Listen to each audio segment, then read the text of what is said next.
Hello dear students, स्वागत है आपके ही यूट्यूब चैनल एक्सेल स्टडी 9101 पर। तो प्रिय विद्यार्थियों, जैसे हमारे आने वाले जो बच्चे हैं आपके 10th क्लास पहली बार बोर्ड एग्जाम देंगे 9th के बच्चे, और 9th के बच्चे क्या होते हैं कि अभी तक उनको बोर्ड एग्जाम की जानकारी नहीं होती है, तो उनके अंतर्गत एक फियर बना रहता है, अर्थात डर बना रहता है। तो आने वाले बच्चों को सबसे पहले बोर्ड एग्जाम जो देने वाले हैं उनको बहुत बहुत शुभकामनाएं। आप हमारे चैनल के साथ जुड़िए, आप अपने क्लासमेट, बैचमेट जितने भी विद्यार्थी हैं वो क्या करें, वाईटी के सेशन के साथ जुड़ें। और जो भी आपको प्रॉब्लम होगी इस सत्र में, किसी भी प्रकार के आपको चैप्टर के दौरान, रिवीजन के दौरान, प्रैक्टिस के दौरान, पीवाईक्यू के दौरान, हम पूरे सिलेबस के साथ हर चीज यहां पर कवर करने वाले हैं। तो सबसे पहले 9th क्लास के बच्चे जो 10th में जाने वाले हैं उनको बहुत बहुत शुभकामनाएं, और हम आपके साथ हमेशा शुरू से लेकर अंत तक रहेंगे। जो भी हमसे मदद संभव हो सकेगी हम सारी आपको करने वाले हैं। बस आपको क्या करना है, मेहनत करना है। तो प्रिय विद्यार्थियों, हमने पिछले सेशन में मैथ क्लास 10th का पूरा सिलेबस का हमने बहुत ही बेहतरीन तरीके से क्या किया था, चर्चा किया था। A to Z वहां पर हमने आपको सिलेबस पूरी तरह बताया था कि कहां से कितने यूनिट, कितने नंबर का, कैसे क्या पूछा जाना, हमने पूरे सिलेबस को कवर किया था। उसको आपने नहीं देखा है तो वहां जाकर के उस चीज को आप समझिए और देखिए। और आपकी जो क्लासें स्टार्ट होने वाली हैं 1 अप्रैल से स्टार्ट होंगी, टॉपिक बाय टॉपिक। यहां तक हम टॉपिक बाय टॉपिक में भी आपको पूरा आपका बेसिक होगा, उसके साथ साथ हम क्या कराएंगे, एग्जाम्पल भी कराएंगे, एक्सरसाइज भी कराएंगे, वो मैथ सेशन का है। तो प्यारे बच्चों, आज हम जो कराने जा रहे हैं वो साइंस का, क्योंकि सबसे ज्यादा प्यारे बच्चों जो दिक्कत होती है बच्चों को वो साइंस सब्जेक्ट, चाहे यूपी बोर्ड हो, एमपी बोर्ड हो, बिहार बोर्ड हो या कोई भी बोर्ड हो, सबसे ज्यादा दिक्कत होती है बच्चों को साइंस में। क्योंकि बच्चा बुक तो पढ़ता है लेकिन उसको बेसिक और कॉन्सेप्ट की जानकारी ना होने की वजह से वो कुछ चीजों की अंडरस्टैंडिंग नहीं कर पाता है। तो प्रिय विद्यार्थियों, हम जो है साइंस के सिलेबस को पूरे ईयर कवर करेंगे। आपका केमिस्ट्री, फिजिक्स, बायोलॉजी और जो भी संभव होगा हम सारा बहुत अच्छा देने का प्रयास करेंगे। तो आप हमारे वाईटी सेशन में जुड़िए, आप अपने फ्रेंडों को जोड़िए जो आपके बैचमेट हैं, और साथ साथ में जो भी आपके भाई बहन हैं उनको भी जोड़िए। हमने पिछले ईयर का अगर आप प्रीव्यू देखें तो बहुत ही अच्छा, प्यारे बच्चों, यूपी बोर्ड वाले बच्चे, एमपी बोर्ड वाले बच्चे, सारे बच्चों ने बहुत अच्छा किया है। यहां तक कि मैथ में और साइंस में तो हमने 1 शॉट इंपॉर्टेंट क्वेश्चन ही करवा पाया था। तो इस साल जो हम कराएंगे वो मैथ का पूरा A to Z सिलेबस कराएंगे और साइंस का भी सिलेबस कराएंगे। तो आप हमारे साथ शुरू से लेकर अंत तक जुड़िए, और आई होप आप मेहनत करेंगे तो आप बहुत अच्छा, बेहतर हमें परिणाम देंगे, और हमारी आपके साथ शुभकामनाएं हमेशा हैं। तो आइए प्यारे बच्चों, आज हम साइंस का सिलेबस बहुत ही बेहतरीन तरीके से, आपका यूपी बोर्ड, हमने स्पेशल यूपी बोर्ड को लेकर तैयार नहीं किया है, चाहे कोई भी बोर्ड, बस यहां पर क्या होता है, पैटर्न और नंबरों का अंतर होता है, बाकी सिलेबस जो निर्धारित किया गया है सबका सेम ही रखा गया।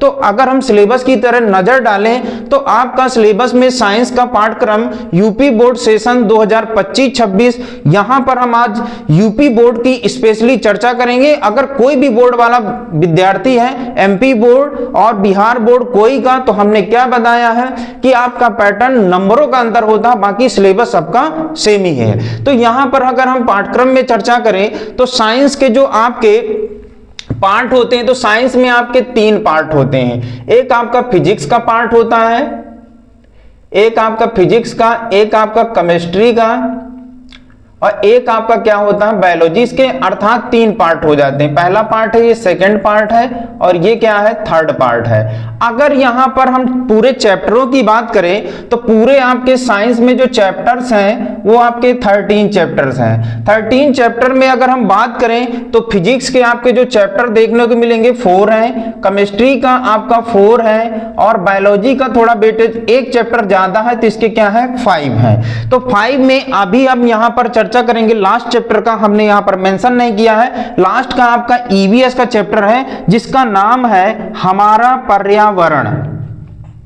हमारा पर्यावरण। हमारा पर्यावरण। तो यहां पर हम क्या करेंगे, चैप्टर बाय चैप्टर, यहां पर फिजिक्स का हमने बेटा जो बताया वो कितना है, 4 चैप्टर है, केमिस्ट्री का कितना है, 4 है, बायोलॉजी का कितना है, 5 चैप्टर है। अगर हम यहां पर केमिस्ट्री की चर्चा करें तो केमिस्ट्री में आपको 4 टॉपिक देखने को मिलेंगे। 4 टॉपिक में पहला जो आपका है रासायनिक अभिक्रियाएं एवं समीकरण, बहुत ही हम आसानी से केमिस्ट्री के चैप्टरों को सीखेंगे, पूरा बेसिक कॉन्सेप्ट, रिएक्शन कैसे बनती हैं, उनका क्या क्या प्रभाव देखने को मिलेगा, उनकी क्या कहते हैं महत्व है, और सारी चीजों को हम यहां पर सीखने वाले हैं। तो आपका रासायनिक अभिक्रियाएं एवं समीकरण हो गया, जो वेरी वेरी इंपॉर्टेंट आपका चैप्टर है, अम्ल क्षारक एवं लवण। यहां से आपको कोई ना कोई क्वेश्चन आपका, सबसे पहले MCQs, long question, short question, हर तरह के क्वेश्चन देखने को मिलते हैं। और साथ साथ में अगर आप यहां बहुत अच्छी तरीके से तैयारी किए रहेंगे तो आपको कंपटीशन लेवल में भी बहुत ही आसानी होगी।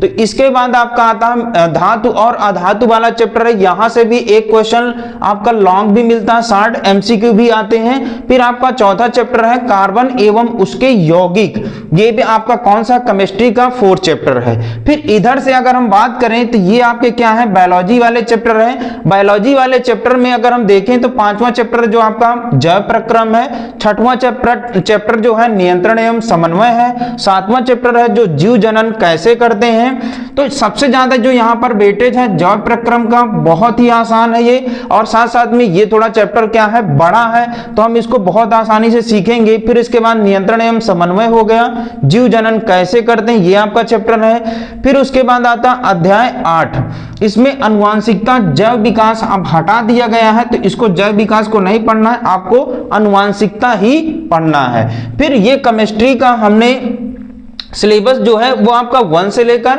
4 तक का था, बायोलॉजी का जो था वो 5 से लेकर 8 तक है। ये आपका लास्ट चैप्टर भी बायोलॉजी के अंदर का था, अर्थात ईवीएस का रखा गया है, तो इसको बायोलॉजी में ही इंक्लूड करेंगे।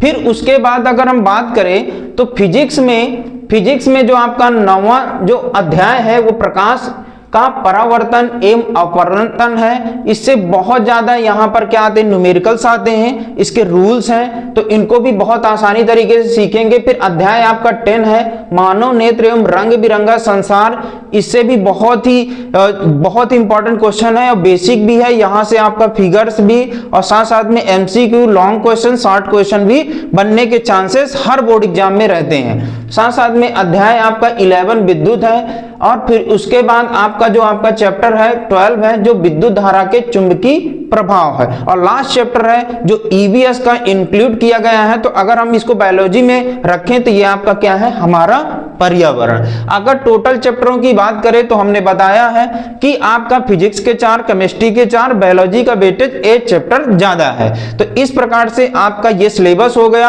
अब हम यहाँ पर नंबरों को अगर निर्धारित करके देखें तो साइंस में अगर देखेंगे तो आपका साइंस में फिजिक्स का जो वेटेज होता है 25 नंबर का रहता है, केमिस्ट्री में जो रहता है वो 20 मार्क्स का होता है, बायोलॉजी का जो होता है वो 25 का होता है। अब यहाँ पर कितने नंबर कैसे पूछे जाते हैं, यूपी बोर्ड की अगर बात करें तो आपका फिजिक्स में 7 क्वेश्चन आते हैं एक नंबर वाले, अर्थात एमसीक्यू क्वेश्चन आते हैं, ये आपके कितने हो गए, 7 नंबर का।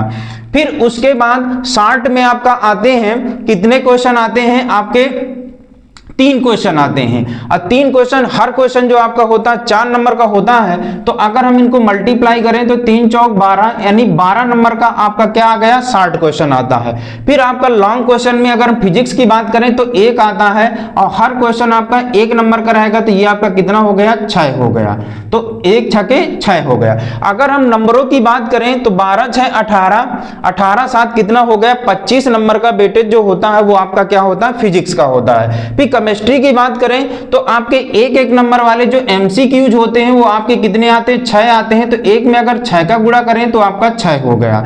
फिर उसके बाद केमिस्ट्री में जो 60 क्वेश्चन आते हैं 2 नंबर के, वेरी 60 अगर बात करें तो आपके 2 आते हैं, और 2 आते हैं, हर क्वेश्चन आपका क्या करें, सॉरी यहां पर 60 में जो आपका 4 नंबर का आएगा तो यहां पर 2 आते हैं, तो कितना हो गया, 4 दूनी कितना हो गया, 8 हो गया। फिर उसके बाद एक आपका लॉन्ग आता है 6 नंबर का, तो एक 6 एकन्नम कितना हो गया 6, यानी कि आपका 6 नंबर का। तो यहाँ पर अगर हम बात करें तो 8 6 14 और 6 कितना हो गया 20 नंबर का आपका केमिस्ट्री का वेटेज है। अगर हम यहाँ पर बायोलॉजी की बात करें तो बायोलॉजी में क्या है कि 7 नंबर के एमसीक्यूज आते हैं। हर क्वेश्चन एमसीक्यूज में कितने नंबर का होता है 1, अर्थात 7 नंबर का हो गया। 3 क्वेश्चन आपके आते हैं शॉर्ट और हर क्वेश्चन कितने नंबर का होता है 4, तो यानी कि 3 चौक 12 और एक आपका लॉन्ग आता है तो 6 एकन्नम 6। अगर इनमें ऐड करें तो हमारा कितने नंबर का होगा 25 नंबर। इस प्रकार से फिजिक्स केमिस्ट्री बायोलॉजी का नंबरों वाई नंबर ये निर्धारित पैटर्न, आप पैटर्न के अनुसार अगर तैयारी करेंगे तो आपको तैयारी में भी आसानी होगी और कहां से कितने नंबर का पूछा जाता उसकी भी आपको जानकारी बहुत ही अच्छी तरीके से हो जाएगी। अब यहां पर हम देखें कि हमें किस हिसाब से तैयारी करना चाहिए साइंस की। तो साइंस में सबसे ज्यादा जो बच्चों दिक्कत होती है कि बच्चे पढ़ते तो हर बच्चे हैं लेकिन किस तरीके से पढ़ना है, तो हमें उसको थोड़ा सा समझने का प्रयास करेंगे। तो साइंस में हमें क्या क्या चीजें देखना है, तो साइंस में आपको किन किन चीजों को अगर हम यहां पर ध्यान दें या हम यहां पर लिखें कि how to score 100 of 100 in science.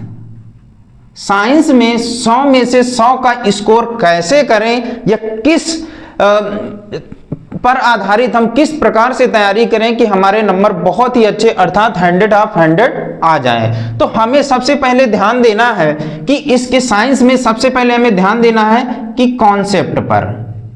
Concept अगर क्लियर रहेगा तो तो आपको थ्योरी, न्यूमेरिकल, डिफिनीशन बहुत ही अच्छी तरीके से समझ में आ जाएगा और आपको रटने की कोई जरूरत नहीं होगी। साइंस में पहला हमने क्या बताया कॉन्सेप्ट, फिर उसके बाद आपको क्या करना है न्यूमेरिकल, क्योंकि न्यूमेरिकल वाला पार्ट ही आपको स्कोर करने में क्या करेगा मदद करेगा। तो अगर आपका कॉन्सेप्ट अच्छा है, बेसिक अच्छा है, तो आप न्यूमेरिकल बहुत ही आसानी तरीके से सॉल्व कर जाओगे। फिर उसके बाद आता है बेस्ट नोट्स। आपको तैयारी के दौरान क्या करना है बहुत ही अच्छी तरीके से नोट्स बनाना है। जहां इंपॉर्टेंट है, जहां आपके लिए सबसे ज्यादा मोस्ट क्वेश्चन लगता है तो उनको आपको लिखना है और साथ साथ में आपको प्रॉपर एक क्या करना है नोट्स निर्धारित करके बनाना है, क्योंकि एग्जाम के पहले आपको नोट्स पढ़ना है, फालतू की चीजें आपको नहीं पढ़ना है। फिर उसके बाद आता है कि क्या हो गया कॉन्सेप्ट हो गया, न्यूमेरिकल हो गया, बेस्ट नोट्स हो गया। फिर उसके बाद आती है कंसिस्टेंसी अर्थात निरंतरता। किसी भी चीज को आपको पढ़ने के लिए आपको उसको क्या करना पड़ेगा निरंतर आपको रिवीजन करना पड़ेगा, फार्मूलों को रिवाइज करना पड़ेगा, जो भी आपकी डिफिनीशन है उसको रिवाइज करना पड़ेगा और जहां जहां पर आपको बेसिक की जरूरत है उस बेसिक को आपको स्टार्टिंग करके और साथ साथ में एंड तक जाएंगे। फिर उसको आप रिवीजन करने के बाद किसी भी टॉपिक के आप क्वेश्चन सॉल्व करेंगे, न्यूमेरिकल सॉल्व करेंगे तो बहुत ही आसानी तरीके से आप उस चीज को समझ जाएंगे। तो हमने क्या बताया concept, numerical, best note, consistency. फिर उसके बाद आती हैं आपकी रिएक्शंस। इस पैटर्न के आधार पर अगर आप तैयारी करोगे तो आई होप बहुत ही अच्छा आप स्कोर करेंगे, अर्थात 100 of 100 स्कोर करने पर कोई नहीं रोक पाएगा। तो आपको क्या करना, कोई टॉपिक पढ़ना है, कॉन्सेप्ट पर ध्यान देना है, उनके न्यूमेरिकल्स पर, क्योंकि न्यूमेरिकल में क्या होते हैं बच्चों जब आप न्यूमेरिकल सॉल्व करते हैं तो वहां पर क्या होते हैं नंबर आपके कटने के चांसेस नहीं होते हैं। फिर आपको क्या करना है बेस्ट नोट्स भी बनाना है आपको तैयारी के दौरान और साथ साथ में अपनी कंसिस्टेंसी का विशेष ध्यान देना है। निरंतरता में क्या है किसी भी टॉपिक को पढ़ेंगे, उसको रिवाइज करेंगे, उसके न्यूमेरिकल सॉल्व करेंगे, उसके डिफिनीशन को आप क्या करना बेसिक से आपको क्या करना पढ़ना है, जहां लर्न करने की जरूरत है वहां लर्न भी करना है। और साथ साथ में जो आपकी रिएक्शन वाली अर्थात केमिस्ट्री वाली जो आपकी रिएक्शन है उनको क्या करना समझ करके उनको क्या करना है रिवाइज करना है, लिख के तैयार करना है। तो इस प्रकार से अगर आप तैयारी करेंगे तो आप साइंस में बहुत ही अच्छा आप स्कोर करेंगे। अब प्यारे बच्चों, इसके बाद हम चर्चा करने वाले हैं कि पूरे ईयर में हम मंथली बाई मंथली कितने कितने चैप्टरों को लेकर के क्या करना है, हमें प्रॉपर पढ़ना है, जिससे हमारा लगभग अक्टूबर नवंबर तक सिलेबस कंप्लीट हो जाए। फिर उसके बाद हम क्या करें, रिवीजन करें, पीवाईक्यू करें, और जो भी आपको डाउट हो हम डाउट को क्लियर करें। तो अगर हम मंथ बाई मंथ अगर बात करेंगे तो हमारा अगला जो आपका मंथ स्टार्ट होने वाला है अप्रैल, फिर मई, फिर आपका आता है जून, जुलाई, फिर अगस्त, फिर सितंबर, अक्टूबर, फिर आपका आता है नवंबर। तो अगर हम मंथ बाय मंथ एक स्ट्रेटजी निर्धारित कर लें कि इन जितने भी मंथ हैं 1 2 3 4 5 6 7 8 मंथ में हमें ओवरऑल सिलेबस को क्या करना है, कंप्लीट करना है। इसके बाद हमें क्या करना है, पीवाईक्यू करना है, प्रैक्टिस करना है, डाउट्स करना है, जो भी आएगा वो हमें क्या करना है, ये करना। तो अगर हम देखेंगे तो अप्रैल में हम क्या करेंगे, केमिस्ट्री के 2 चैप्टर क्या करेंगे, कंप्लीट करेंगे, पहला चैप्टर और दूसरा चैप्टर। ये हम चैप्टर जो कंप्लीट करने वाले हैं वो आपको अप्रैल में कंप्लीट करेंगे। फिर मई में हम लेंगे आपके फिजिक्स के 2 चैप्टर, लाइट का चैप्टर और आपका 10 चैप्टर है मानो आई वाला। तो इसमें 9 चैप्टर और 10 चैप्टर को क्या करेंगे, कंप्लीट करेंगे। फिर उसके बाद आता है जून में, तो जून में हम क्या करेंगे, बायोलॉजी के 2 चैप्टर कंप्लीट करेंगे, 5 और 6, अर्थात जैव प्रक्रम, नियंत्रण एवं समन्वय। तो ये 2 चैप्टरों को हम क्या करेंगे, जून में क्लियर करेंगे, अर्थात 5 और 6। फिर जुलाई में अगर बात करें तो फिर आप रिटर्न होंगे केमिस्ट्री की तरफ। तो केमिस्ट्री का हमारा 3rd chapter and 4th chapter complete करेंगे। फिर आपका आता है अगस्त में, तो अगस्त में हमारा जो बचा वो आपका लाइट हो गया, ह्यूमन आई हो गया, फिर 11 और 12 चैप्टर को कंप्लीट करेंगे। तो हमारा ये हो गया 11वां चैप्टर एंड 12वां चैप्टर। फिर आते हैं सितंबर में, तो सितंबर में हम क्या करेंगे, आपकी फिर बायोलॉजी वाले चैप्टर को इंक्लूड करेंगे। तो हमारा ये है आपका 7वां चैप्टर एंड 8वां चैप्टर। फिर आता है अक्टूबर में, तो अक्टूबर में आपका केमिस्ट्री के 2 चैप्टर, आपका धातु अधातु, कार्बन एवं उसके यौगिक को क्या करेंगे, कंप्लीट करेंगे। तो ये आपका हो गया 3 और 4th। लास्ट आपका मंथ जो हमने पूरी स्ट्रेटजी का लास्ट मंथ निर्धारित किया है, तो हमारा एक ही चैप्टर बचा है, हमारा पर्यावरण। तो लास्ट चैप्टर को हम क्या करेंगे, कंप्लीट करेंगे। इस तरीके से पूरे ईयर में हम स्ट्रेटजी से अगर क्या करेंगे, अपने सिलेबस को क्या करेंगे, कंप्लीट करेंगे। फिर इसके बाद आता है हमारे जो डाउट्स हैं पूरे चैप्टरों के, पीवाईक्यू हैं, ठीक, और भी आपको तैयारी के दौरान जो भी समस्याएं आएंगी हम सारी चीजों को कवर करेंगे। तो प्रिय विद्यार्थियों, आपको स्टार्टिंग से एंड तक हमारे साथ बने रहना है। पढ़ाई के दौरान कहीं भी किसी प्रकार की प्रॉब्लम होती है, आप हमारे साथ डिस्कशन करिए, डाउट भेजिए, और साथ साथ में आप हमारे YT सेशन के साथ जुड़िए और अपनी तैयारी को बेहतर बनाएं। तो प्यारे बच्चों, अगेंस्ट आपको जो आपके 9th क्लास के बच्चे 10th में आए उनको बहुत बहुत शुभकामनाएं। आप हमारे साथ जुड़िए और बेसिक से आप तैयारी करिए। थैंक्स।